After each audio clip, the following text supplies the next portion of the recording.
अस्सलाम वालेकुम। Sports floor के ब्रांड न्यू एपिसोड के साथ मैं हूं दानिश अनीस। पाकिस्तान और ऑस्ट्रेलिया के दरमियान 3 टेस्ट मैच सीरीज का दूसरा test, boxing day test Australia के नाम रहा। ऑस्ट्रेलिया ने टेस्ट 79 रन से अपने नाम किया।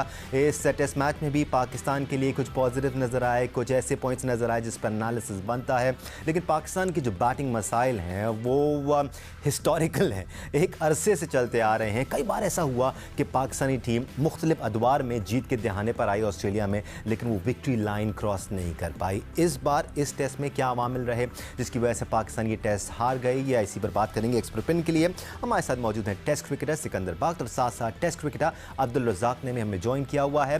पॉजिटिव्स ये थे कि पाकिस्तान ने दूसरी इनिंग्स में अच्छी बॉलिंग का मुजाहरा किया। पाकिस्तान के लिए शाहिन शाह अफरीदी ने 4 विकेट्स हासिल की, मीर हमजा ने 4 विकेट्स हासिल की, आमिर जमाल 2 विकेटें हासिल करने में कामयाब हुए। उन्होंने पहली इनिंग्स में भी 3 विकेट्स हासिल की थी।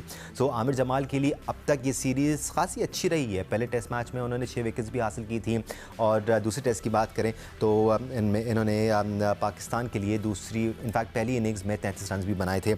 इस मैच की समरी कुछ इस तरह रही। ऑस्ट्रेलिया ने पहली इनिंग्स में 318 रन बनाए, पाकिस्तान इसके जवाब में 264 रन बना पाया। इसमें आमिर जमाल और शाहिन शाह अफरीदी की डाउन दी ऑर्डर अच्छी मुनासिब बैटिंग इनिंग्स भी शामिल है।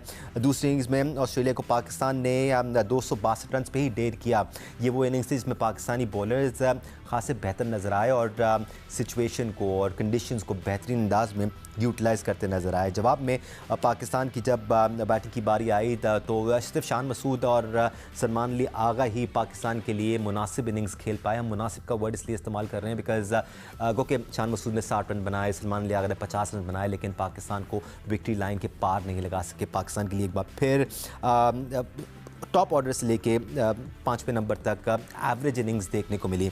अब्दुल्ला शफीक 4 रन बना के आउट हुए, मामूल हक ने 12 रन बनाए, बाबर आजम थोड़े से बेहतर नज़र आए। जब क्रीज पर आए तो काफ़ी अच्छे पॉजिटिव स्ट्रोक्स खेलते हुए नजर आए, लेकिन फिर बिल्कुल उसी अंदाज में डिसमिस हुए जिस अंदाज में पहली इनिंग्स में पैट कमिंस ने उनको आउट किया था। PAT Cummins was absolutely superb, 5 wicket लेने में कामयाब हुए, लेकिन कुछ असिस्टेंस पाकिस्तानी बल्लेबाजों ने भी दी। ज़्यादातर बल्लेबाज शॉर्ट गेंदों पर आउट होते हुए नजर आए। ये वो बाबर आजम का डिसमिसल है। हम इसी पर बात करते हैं सिकंदर बख्त से। सिकंदर बख्त, काफ़ी डिस्कशन में रहे हैं बाबर आजम।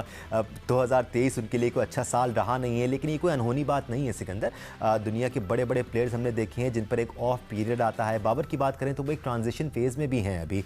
कप्तानी उनसे ली गई है, एज अ प्लेयर अब वो टीम को सर्व कर रहे हैं। थोड़ा सा टाइम दिया जाना चाहिए उनको, बट इन डिसमिसल्स पर आपका क्या ख्याल है? यार मुझे मुझसे कोई ये आप अकेले नहीं हो। हाँ। मैं जिस जगह जाता हूँ लोग मुझसे ये पूछते हैं कि बाबर को क्या हो गया। अब मैं उनको क्या एक्सप्लेन करूँ सिवाय इसके कि मैंने खुद मैं हमेशा इंतज़ाम का जिक्र करता हूँ। 2003 के वर्ल्ड कप में उनसे भी रन्स नहीं हो रहे थे, और बल्कि वो एक हॉलैंड से मैच था हमारा वर्ल्ड कप का।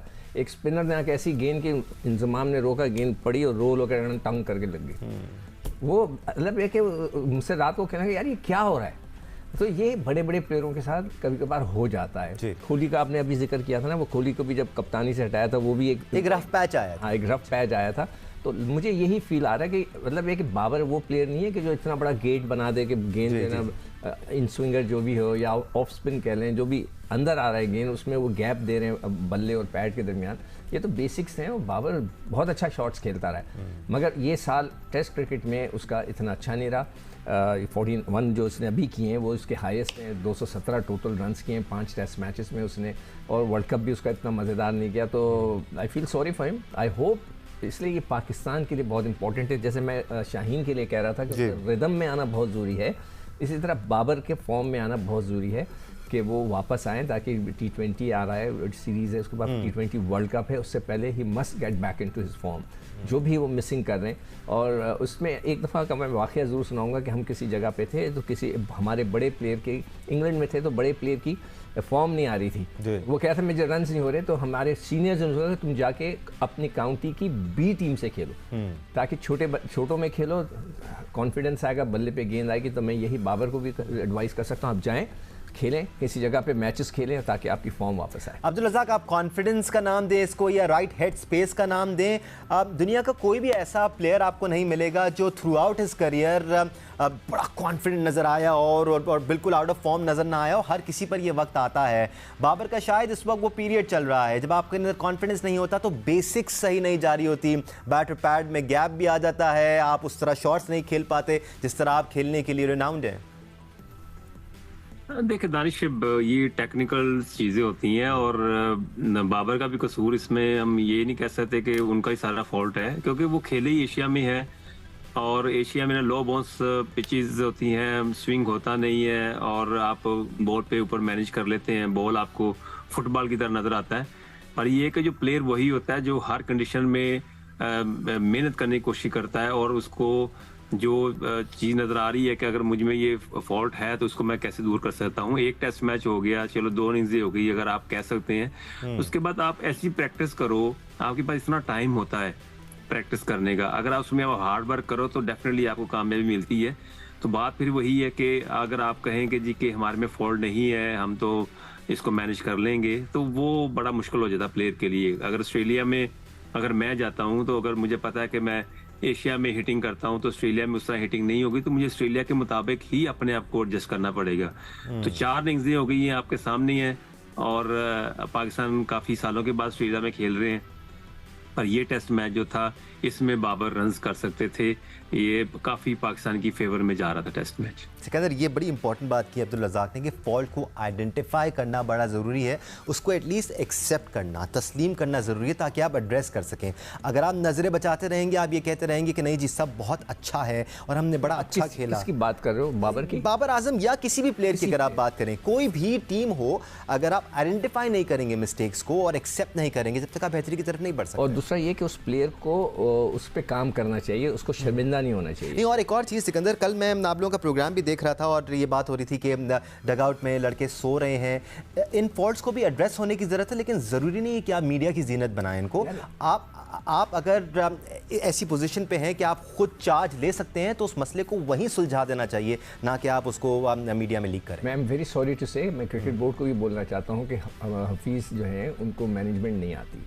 कई चीज़ें होती हैं जिसको छुपा के रखा जाता है और उसको एक्सपोज नहीं किया जाता। जब मैं टीम के साथ था, कई ऐसे इंसिडेंट हुए जिसको हमने बताया तक नहीं।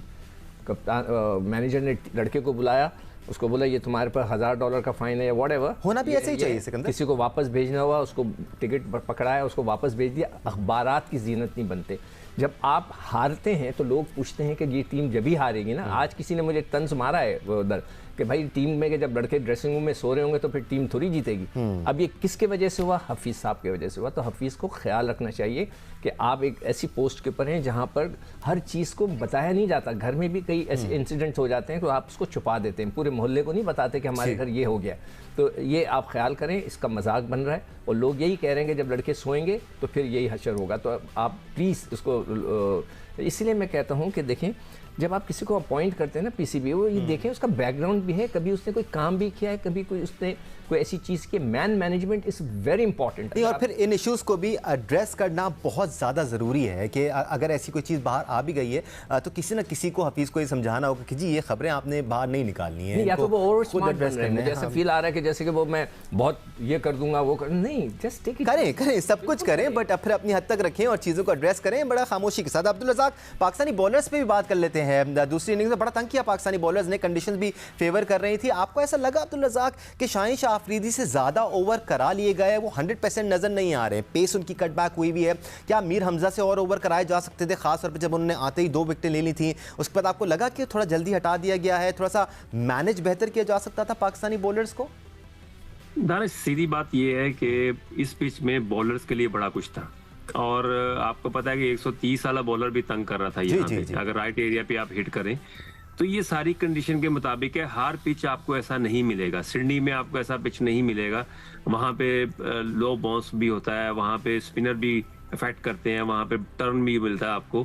पर ये कि यहाँ पे ये मेलबर्न की ग्राउंड में हमेशा ऐसा ही होता रहा और बॉलर के लिए बड़ा इसमें मैं समझता हूँ बॉलर को बड़ा इसमें मदद मिली है और पाकिस्तानी बॉलर इसमें हैवी हो सकते थे, मोर ज्यादा अच्छी बॉलिंग कर सकते थे जिस तरह की ऑस्ट्रेलिया ने बॉलिंग की है। पर पाकिस्तान की फील्डिंग और एक्स्ट्रा, ये 2 चीजें पाकिस्तानी को लेके बैठ गई। देखिए, हम जब खेलने गए थे, हमने दोनों दफ़ा मेलबर्न में 79 में भी जीते हैं, मेलबर्न में हम 82 में भी मेलबर्न में जीते हैं। उस पर 82 में तो इकबाल कासिम ने आउट किए थे स्पिनिंग, देखिए जो बॉलिंग की आप बात, स्पिनर की बात ना करें सिकंदर, क्योंकि हमने इसमें स्पिनर नहीं खिलाया। अभी नहीं, ये ऐसी दुखती रग बनी हुई है। मैं ये कह रहा था कि अभी आपने कहा ना कि उसने 50 ओवर कर दिए, ये कर दिए, 52 ओवर कर दिए दोनों इनिंग्स मिला के। आप ऑस्ट्रेलिया को देखें कि लाइन बॉल करारे जा रहा था एक एंड से, तो दूसरे बॉलर से वो 3-3 4-4 ओवर के स्पेल, देखिए 3-4 ओवर के स्पेल में जब बॉलर आता है ना तो पूरी जान लगाता है। 4 ओवर किए, अच्छे तगड़े किस्म के, निकल गया, दूसरा आ गया। ये होना चाहिए था असूलन, वो नहीं हो सका। हमने जो बगैर स्पिनर के खेला तो ये प्रेशर हम पर आ गया है। तो अब फ्यूचर की जरूर बात करना कि अगले मैच में उस पर मैं जरूर बात करना चाहता हूँ जब भी तुम्हें मौका मिले। मेरे ख्याल से अब ये टाइम आ गया है कि हम अगले मैच की बात कर लें। बहुत सारी आ रही हैं अब्दुल रज़ाक के, चेंजेस कर देनी चाहिए, एक मैच दे देना चाहिए जो डग आउट में बैठे हुए हैं प्लेयर्स। आपकी नज़र में क्या होना चाहिए? What is the best way forward here? देखिए बदानी सीधी बात है, टीम यही खेलनी चाहिए, ठीक है, प्लेयरों को और मौका देना चाहिए। दरअसल आपको आप ये समझ रहे हैं कि यहाँ हम आए हैं और हम जीत के चले जाएंगे, तो ये आपकी गलत सोच है। यहाँ पे टोटली डिफरेंट क्रिकेट हो रही है। इसके मुताबिक अब देखें, पहले टेस्ट मैच में जिस तरह पाकिस्तान ने बॉलिंग की, अब दूसरे टेस्ट मैच में काफी इंप्रूवमेंट नजर आई। और यही बात होती है, अगर आप शाहीन को मैच ये ड्रॉप कर देते या किसी मोईन रमजा को ना खिलाते तो पाकिस्तान स्ट्रगल करता। तो बात ये है कि आप वहां पे एक्सपेरिमेंट कर रहे हैं। आप सरफराज की जगह पर आपने गलत किया रिजवान को खिला के, अब रिजवान अब खेल रहे हैं, तब उन्होंने परफॉर्म किया, अब चेंज करने की कोई जरूरत नहीं है, अब यही टीम खेलनी चाहिए। ठीक है, अब्दुल रज़ाक का सिकंदर बस 10 सेकंड में बयान करते हैं। मेरे ख्याल से जो है इमाम का फैसला हो जाना चाहिए। उनमें वो क्वालिटी नजर ही नहीं आ रही जो टेस्ट क्रिकेट की है। उनको बिल्कुल खुली चांस होता है। 18वें बॉल में उन्होंने पहला रन बनाया था, जो मैं मैच सुबह से देख रहा हूँ। उनकी जगह टाइम खत्म, शान मसूद को ओपन करा। चलिए सिकंदर, बाकी बात आप कल करिएगा। सरफराज को अंदर डाल दें ताकि एक दफा सरफराज का भी फैसला हो जाए। पाकिस्तान को बॉक्सिंग डे टेस्ट में शिकस्त हुई, तीसरा टेस्ट मैच अब तब होगा और फिर उसी वक्त हम बात करेंगे कि क्या होना चाहिए, क्या पॉसिबिलिटी होनी चाहिए। आज के लिए स्पोर्ट्स प्रो से इतना ही। अल्लाह हाफ़िज़।